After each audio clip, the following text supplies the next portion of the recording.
Sometimes an old photograph can feel too alive. You tell yourself it's only a trick of light, a relic from another century.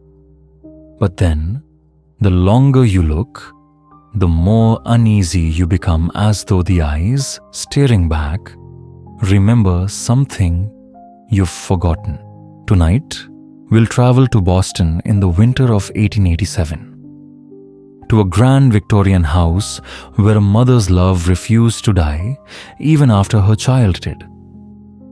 What began as grief soon became something far darker, a desperate experiment to preserve life, and a photograph that would whisper its secret for more than 100 years. They say if you look closely at the boy in that picture, you can almost see him breathe. And some who've seen it claim that even now, the child's eyes are no longer closed. So if you're still awake, stay with me. Let's turn down the light and step quietly into the story of Helena Morrison and the photograph that refused to stay still. This image you are seeing now may look at first glance like nothing more than an old photograph, a Victorian child seated neatly in an ornate chair. But if you linger for a moment, if you truly allow your eyes to travel across the quiet details that most people prefer not to notice, something unsettling begins to stir, because this child never opened his eyes again to see the light of day. What you're looking at is no ordinary family portrait from the 19th century. It is one of the most haunting post-mortem photographs ever captured, a frozen moment that has whispered its mystery across more than a century. And the story behind it goes far beyond anything a history of photography would ever dare to tell. It begins in the winter of 1887 in a grand Victorian mansion on the outskirts of Boston. Inside, a mother named Helena Morrison held in her arms the still body of her only child, an 8-year-old boy named James. That winter had been merciless. A cruel epidemic of Thioria had swept through Massachusetts, stealing dozens of children from their families. But for Helena, this was not just loss. It was extinction. It was the end of a lineage, the collapse of carefully tended dreams, and the beginning of an obsession that would blur the fragile border between life and death. Post-mortem photography was by then an accepted ritual of grief. In an age when child mortality shadowed nearly every household and photography remained an expensive luxury, many families owned only one portrait taken after life had already slipped away. Photographers trained in this macabre art learned to create illusions of rest, even of faint animation. They painted pupils over closed eyes, used hidden metal frames to make bodies appear seated naturally, and posed the dead as though captured mid-breath. But Helena's case was different, extraordinary. And the photograph born of her obsession would become one of the most unsettling enigmas of Victorian history, a mystery that haunted every scholar brave enough to study it. Helena Morrison was not a typical widow. Her husband's fortune, made in the spice trade with the Orient, had left her wealthy beyond need. And unlike most women of her time, Helena was highly educated. Before her marriage, she had studied medicine and anatomy in Paris, a rarity that made her both admired and quietly feared in Boston's polite society. That knowledge, however, would soon draw her toward decisions no grieving mother should ever make. When young James fell ill in December of 1887, Helena refused to trust conventional treatment. She experimented with imported medicines, wrote to physicians across the East Coast, and clung to every rumor of cure. But Thioria was merciless. And so on a cold January morning in 1888, with snow drifting thickly against the bedroom window, James Morrison exhaled his final breath. The doctor recorded the hour of death as 9:15 a.m. What followed next marked the beginning of something unspeakable. Helena would not allow anyone to touch her son's body. She dismissed the physician, the servants, even the parish priest summoned to perform the final rites. Then she locked herself in James's room and remained there for nearly 24 hours. Neighbors assumed she was simply a mother in mourning clinging to her child's memory. They could not imagine what was happening behind that locked door. When she finally emerged, something in her eyes had changed. Gone was the trembling grief, replaced by a strange, cold determination. Helena Morrison had made a decision. She would not settle for a mere memorial photograph. She would create something that denied death itself. During her studies in Paris, Helena had encountered men who whispered of preservation methods unacknowledged by any medical institution.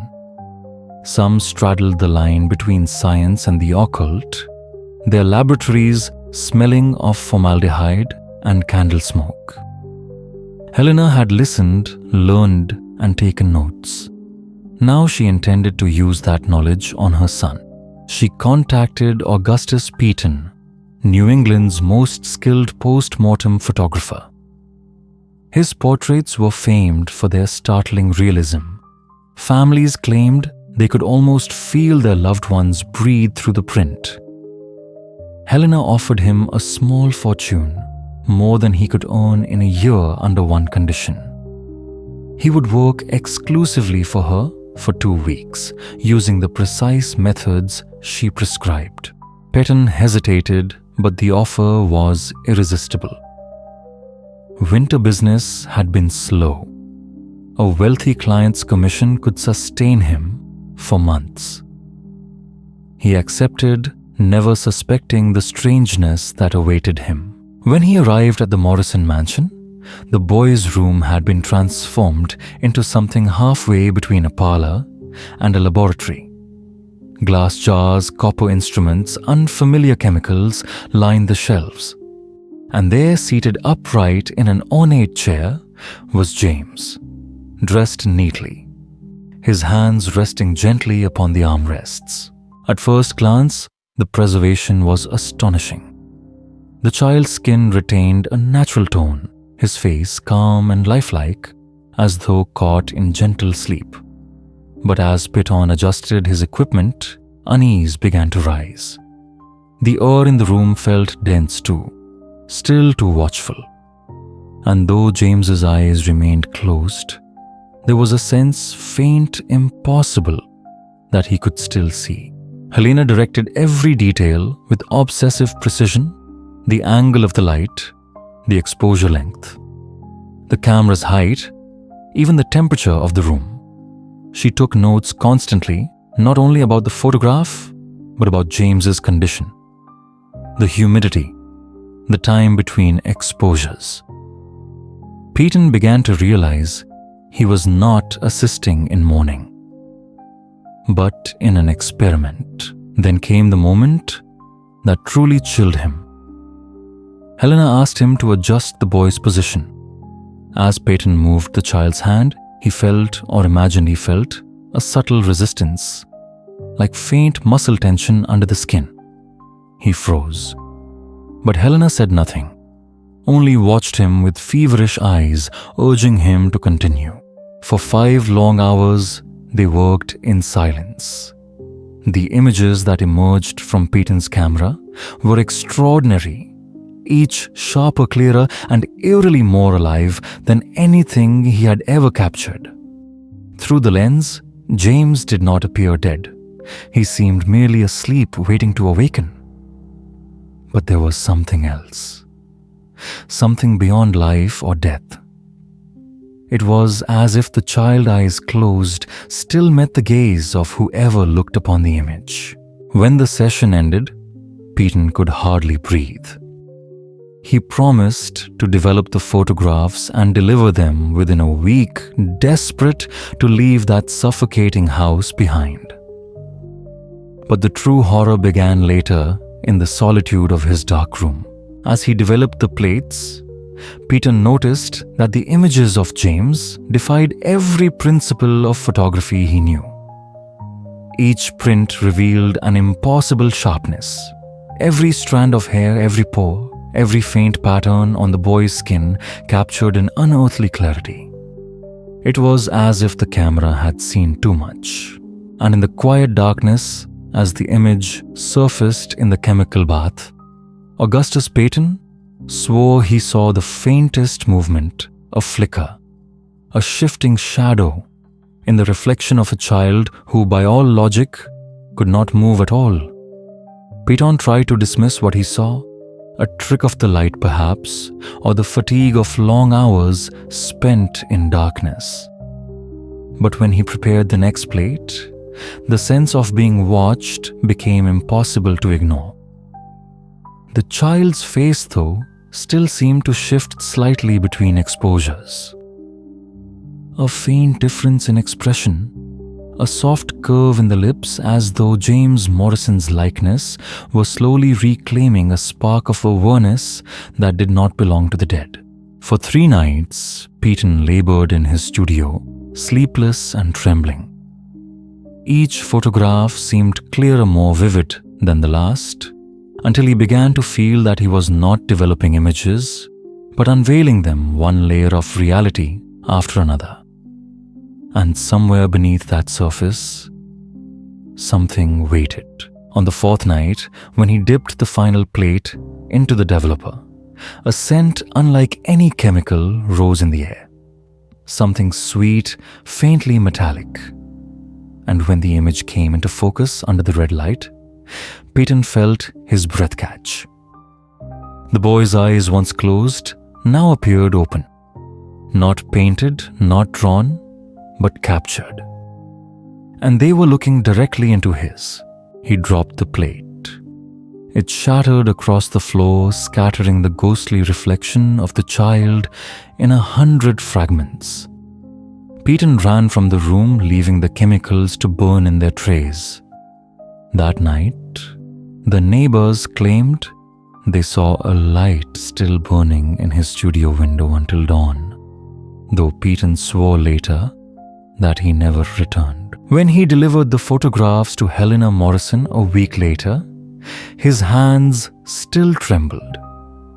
He wanted to forget the whole ordeal, to hand over the prints and never speak of them again. But Helena's reaction was not what he expected. She did not weep. She did not even smile. She merely studied each photograph in silence. And then softly, she said something that Peyton would remember for the rest of his life. He looks almost awake. She paid him in full, thanked him with polite detachment, and dismissed him. It should have ended there, but it didn't. 2 months later, when a delivery man came to the Morrison mansion, he found the house locked and silent. Inside, the air was thick with the scent of old decay. Helena Morrison was found seated in the same chair as her son, her hands folded neatly on her lap, her eyes closed as though she too had fallen into the same endless sleep. And beside her, propped against the wall, stood a framed photograph of James, the one where his eyes appeared open. The coroner's report noted something that was never explained. Helena's body showed no signs of decomposition. Even after days in that sealed room, her skin remained pale, untouched by time, as if the same secret that preserved her child had turned back upon her. The photographs were collected as evidence, sealed away, and later transferred to the archives of the Boston Historical Society. Years passed. The story became a rumor, then a legend whispered among historians and collectors of Victorian curiosities. Most dismissed it as morbid folklore, a cautionary tale of grief taken too far. But not everyone who saw the photographs agreed. In 1931, a curator named Edward Lane unearthed the Morrison file while cataloguing rare images of early post-mortem art. Intrigued by the story, he examined the glass plates under magnification. What he found unsettled him deeply. The surface of the negatives showed faint patterns, not scratches, not damage, but something that looked eerily like the branching of veins beneath translucent skin. And in each successive plate, the patterns grew more intricate, more alive. Lane stored the images away, intending to report his findings. But before he could, he vanished. His office remained untouched except for one missing item, the Morrison photograph. The image resurfaced decades later, its origin long forgotten, traded among collectors of the macabre. Some swore the boy's expression seemed to change. Each time they looked, the slightest curve of the mouth, a subtle shift of the eyes, as though the photograph remembered being seen. Others claimed that after spending too long with the image, they began to dream of snow falling outside a tall window and a soft voice whispering their name in the dark. Today, the original plate's whereabouts remain unknown. Only copies survive, faint echoes of an obsession that blurred the line between devotion and madness. Some historians say Helena Morrison was a pioneer of medical preservation far ahead of her time. Others whisper that she opened a door not meant to be opened, and that what looked through the lens that winter morning was not simply the reflection of her son. So perhaps if you ever come across an old photograph in an antique shop, a child seated too perfectly still, his expression too gentle, too watchful, pause for a moment before you turn it away. Ask yourself, is this merely a picture of someone gone long ago? Or could it be one of those rare images that still remembers being alive? And if you listen closely, very closely, you might just hear the faintest sound of breathing somewhere beneath the dust and silver.